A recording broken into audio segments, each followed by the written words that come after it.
देखंतु किभली भाव कार्यानुष्ठान करा जिवो ताहा तो समय कहबो कारण श्रीमंदिर आईन को आमे दंत विहीन आईन बेली प्रत्येकटी समय रे कहिचु कारण अनेक समय शोकज नोटिस करा जायछि अनेक समय कार्यानुष्ठान कथा कुआ जायछि किंतु कार्य जो कहतनी सफलता सबुबले शून्य रही था तेणु कौन कार्यानुष्ठान होउछि एथुरु जना पडुछि कारण 19 तारीख नीलाद्री विजय 10 दिन भितर तदंत सारी समस्त रिपोर्ट दवापाई कुहा जाइतला जो 3 जणिया कमिटी गठन करा जाइतला किंतु 19 तारीख ठारू माने 29-30 तारीख सुधा तदंत रिपोर्ट दबा कथा किंतु आज पर्यंत तदंत रिपोर्ट दिया जाई नहीं आमे जहाँ सूचना मिलुची 2-3 दिन हेलानी तदंत आरंभ होईची गतकाली बलभद्रंक बाड़ग्राही हलधर दास महापात्र पुत्र अनाथ दास महापात्र को डका जाई समस्त विवरणी संपर्क में पचरा उचरा करा वीडियो क्लिप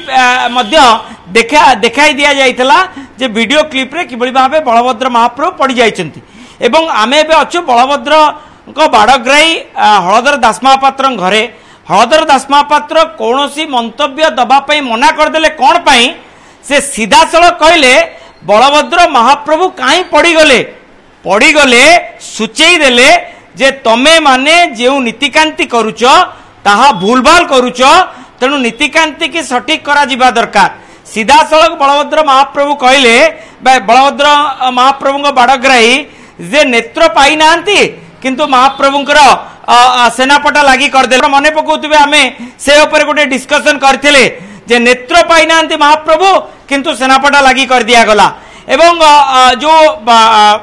जो आज्ञामाल गला आपणकर पट्टी दियों ठारू यह नहीं खेव प्रकाश करते हलधर दास महापात्र सीधा सड़क मना कले जे कौन प्रतिक्रिया देवी ना कारण रथयात्रा सठिक भाव संपन्न होई ना आम सहित विनायक दास महापात्र अच्छा श्रीजुक्त दास महापात्र आपण निजे कहतु आप उपस्थित थे हलधर दास महापात्र कौन कहले जोटा आप कहले से कथा से कहले कहीं सी जाना चाहूँ आपण मुहर से सी कौन कहले ना सी कहवा कथा बर्तमान जगन्नाथ महाप्रभु रथयात्रा एथर है ना ठीक भाव में कहीं नीतिकांति टे विशृंखला कहीं 71 मसीहा को लेकिन मंदिर प्रशासन जो निष्पत्ति कला छत्तीसगढ़ निजोग निष्पत्ति कला दौतापति निजोग भी से निष्पत्ति कले 71 मसीह जहाँ होता से करने तेणुक 71 मसीहाटा होता जमी गोटे दिन रथ नवजौवन उभा गोटे दिन में पड़ा तेणुक एथर से भाव में पड़ा से नीतिकांति की देखाई बर्तमान एथर कर मंदिर प्रशासन एक कथा चिंता कले तेणुक या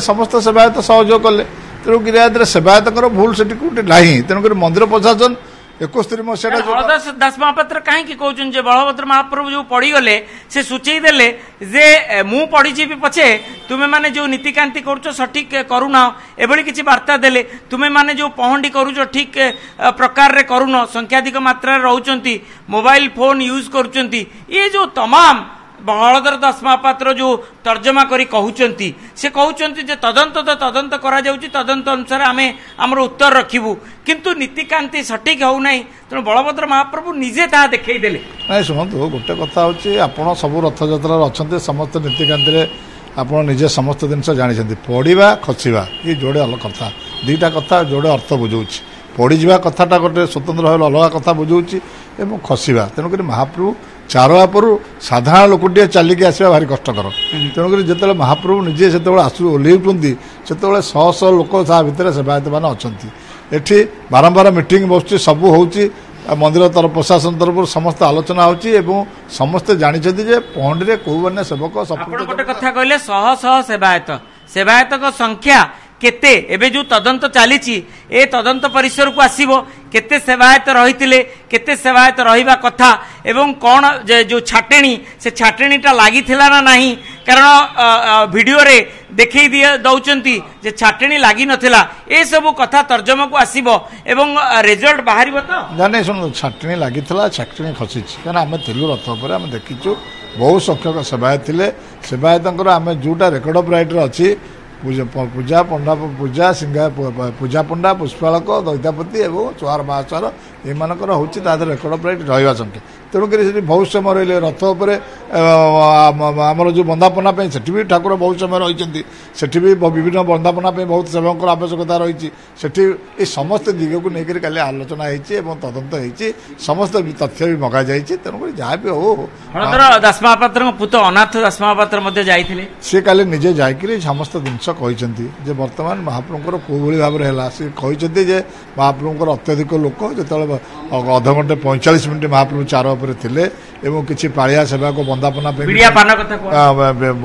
ପାଇଁ ବିଭିନ୍ନ ପ୍ରକାର ସାମଗ୍ରୀ ଯେଉଁ ବ୍ୟବସ୍ଥା ଥିଲା ସେଥିପାଇଁ ଟିକେ ଡେରି ହେଇଥିଲା ଏବଂ ସେଠି ପାଣି ବି ପଡ଼ିଥିଲା। ପାଣି ପଡ଼ିବାରେ ମହାପ୍ରଭୁ ଯେତେବେଳେ ମଣିଷ ଚାଲିକି ଆସିବା ଅସମ୍ଭବ ରଥ ମାନେ ଚାରମାର ଉପରେ ଏତେ ସଂଖ୍ୟକ ଲୋକ ମହାପ୍ରଭୁ ସେଠି ଖସନ୍ତି। ଆଉ ସେଇ ଯେଉଁ ଖସିବା ଦୃଶ୍ୟଟା ସମସ୍ତଙ୍କୁ ଟିକେ ଆଘାତରେ ଲାଗିଛି। ଆମର ଯେଉଁମାନେ ସମସ୍ତେ ଭକ୍ତମାନେ ଆମର ଦେଖୁଥିଲେ ଖସିଗଲେ କ'ଣ ଆଜ୍ଞା ପଡ଼ିଗଲେ, ଖସିଗଲେ ଶୁଣନ୍ତୁ ଖସିଲେ ଏବଂ ଦୈତାପତିଙ୍କ ଉପରେ ଏବଂ ସେବାୟତମାନଙ୍କ ଉପରେ ମୁହଁ ମାଡ଼ି ସେଇ କଥା ତ ହଳଧର ଦାସ ମହାପାତ୍ର କ୍ଷୋଭ ପ୍ରକାଶ କରୁଛନ୍ତି। ସେ ଜଣେ ବରିଷ୍ଠ ଦୈତାପତି ସେବକ ଏବଂ ନିଜେ ବାଳଗ୍ରାହୀ ବଳଭଦ୍ର ମହାପ୍ରଭୁଙ୍କର ସିଏ କହୁଛନ୍ତି ମହାପ୍ରଭୁ ଦେଖେଇ ଦେଲେ ଯେ ରଥଯାତ୍ରା ସଠିକ ଭାବେ କରାଯାଇ ନାହିଁ ଏବଂ ରଥଯାତ୍ରାରେ ଯେଉଁ ସେବକମାନେ ଯେଉଁ ସେବା ଯୋଗାଉଛନ୍ତି ସେମାନେ ସଠିକ ସେବା ଯୋଗାଉନାହାନ୍ତି। ପୂର୍ବରୁ ମଧ୍ୟ କହୁଥିଲେ ଯେ ନେତ୍ର ଉତ୍ସବ କଥା କହୁଥିଲେ, ସେଇ କଥା ତ ସିଏ ହିଁ ଉଠାଉଛନ୍ତି। ତାଙ୍କ ମନରେ ଅନେକ କ୍ଷୋଭ, କାରଣ ସେ ଜଣେ ଅଭିଜ୍ଞ ସେବକ। ନାଇଁ ଶୁଣନ୍ତୁ, ସିଏ ବି 71 ମସିହାରେ ସେ ବି ଥିଲେ। ତେଣୁକରି 71 ମସିହାରେ ଯାହା ସବୁ କରାଯାଇଥିଲା ସେଇଭଳି ଭାବରେ ହେଲା। କାହିଁକିନା ନହେଲେ ରଥଯାତ୍ରା ଆମେ ପ୍ରଥମରୁ କହିଛୁ 7, 8, 2 ଦିନ ଧରିକି ରଥଯାତ୍ରା ଏଥର ହବ। କାହିଁକି ନା ଗୋଟେ ଆପଣ ମାନେ କ'ଣ ପାଇଁ ପ୍ରଶାସନ ସହିତ ଗୋଟେ ଯୋଉ କହନ୍ତିନି ରାଜି ହେଇଗଲେ? କୋଉଠି କୋଉଠି କ'ଣ ଟଙ୍କା କାରବାର ରହିଲା କି? ନାଇଁ ଟଙ୍କା ପଇସାର କାରବାର କିଛି ହେଇନି। ଶୁଣନ୍ତୁ 7 ତାରିଖ 8 ତାରିଖ ଯାହା ଆମର 71 ମସିହାରେ ହେଇଥିଲା ସେଇଭଳି ଭାବରେ କରାଗଲା। ନହେଲେ 7 ତାରିଖ ଦିନ ନହେଇକି 8 ତାରିଖ ହେଇଥାନ୍ତା। 8 ତାରିଖରେ ହେଇଥିଲା ସେଇଆ ତ ହେଲା ଆଜ୍ଞା, ସେଇଆ ତ ହେଲା। କିନ୍ତୁ ନୀତିକାନ୍ତିକୁ କାହିଁକି ସଂକୁଚିତ କରି ଦିଆଗଲା? ଶୁଣନ୍ତୁ, ନୀତିକାନ୍ତିକି ଯେ ସଂକୁଚିତ କରାଯାଇଥାନ୍ତା ସେଦିନ ରଥଯାତ୍ରା ମାନେ ପହଣ୍ଡି ସରିଲା ବେଳକୁ ସନ୍ଧ୍ୟା ହେଇଥାନ୍ତା। ତେଣୁକରି ଆହୁରି ମହାପ୍ରଭୁଙ୍କର ଯାହା ରଥ ଉପରେ କାର୍ଯ୍ୟ ଥିଲା। ଭାବୁଛନ୍ତି ତଦନ୍ତର ରେଜଲ୍ଟ କିଛି ବାହାରିବ? ଶୁଣନ୍ତୁ, ତଦନ୍ତର ରେଜଲ୍ଟ ହେଉଛି ଦିଅ କାହିଁକି ଖସି ପଡ଼ିଲେ। ତେଣୁକରି ତାହା ଉପରେ ତଦନ୍ତ ହେଉଛି। ନିଶ୍ଚିତ ଭାବରେ ସମସ୍ତ ତଥ୍ୟ ଆମେ ଦେଇଛୁ। ତେଣୁକରି ତାର କେମିତି ପୁନରାବୃତ୍ତି ନ ହେବ ସେଥିପାଇଁ ସେ ବ୍ୟବସ୍ଥା କରାଯିବ। ଆପଣ ଦେଖିଲେ ପୁଣି ତାପରେ ଯୋଡ଼େ ପହଣ୍ଡି ହେଇଛନ୍ତି ଠାକୁର। ତେଣୁକରି ସମସ୍ତ କାମ ଠିକ୍ ଥିଲା। ସେଥିପାଇଁ କ'ଣ ପାଇଁ ହେଲା, କାହିଁକି ହେଲା, ତାର କେମିତି ପୁନରାବୃତ୍ତି। ଭବାନୀ ଆପଣ ଶୁଣୁଥିଲେ ଯେ ପୁନରାବୃତ୍ତି ହବ ନାହିଁ।